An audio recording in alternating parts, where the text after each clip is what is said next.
All right, so now I'm going to open up the downloads folder on my machine. And now that I've downloaded the Open Sans font, it should show in my downloads folder, which is not opening for some reason. Okay, here we go. And there it is. I downloaded it twice unthinkingly. So just go ahead and right click it and say extract all. If you're a Mac user, I can't remember exactly what the term is. I think it's just extract, but it's something really similar. There we go. And now you're going to see all those variations of the font, right? So let's see. Let's go with just the first one on the list.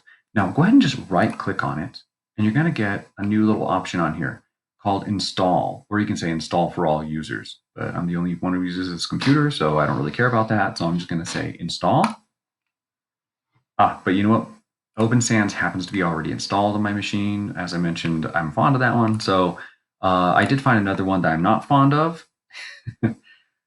So I'm going to go ahead and download Zen Dots. Actually, it looks monospaced.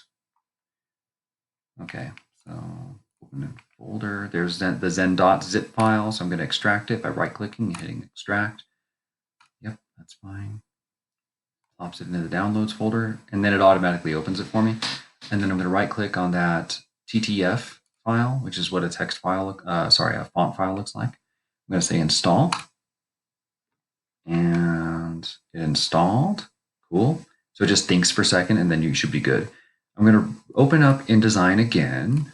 Here we go. And now check this out. I'm going to highlight Robot Overlord Daily. I'm going to check my fonts. What was it called? Zen Dots. So I'm going to scroll. Actually, there we go. Scroll all the way down to the Z section. There it is. Zen Dots is now in our list. It was not there before. I guess I should have opened it to show you what was not there before, but there it is. And now we got Zen Dots. Ooh, lucky us, right? What if it's open type? No, it's not. Okay. So that is how you, and by the way, if you have the full-fledged, well, you and I are working with the same student version of the Adobe Suite, but if you have the full-fledged version, then you can use Typekit, which has a ton of open type fonts. It's the Adobe kind of Google fonts. There's also another website that I use that I find to be quite trustworthy called Dafont. I don't know why it's called that. DAFONT.com. And that also has a ton of good free fonts. So, and you can install them the same way.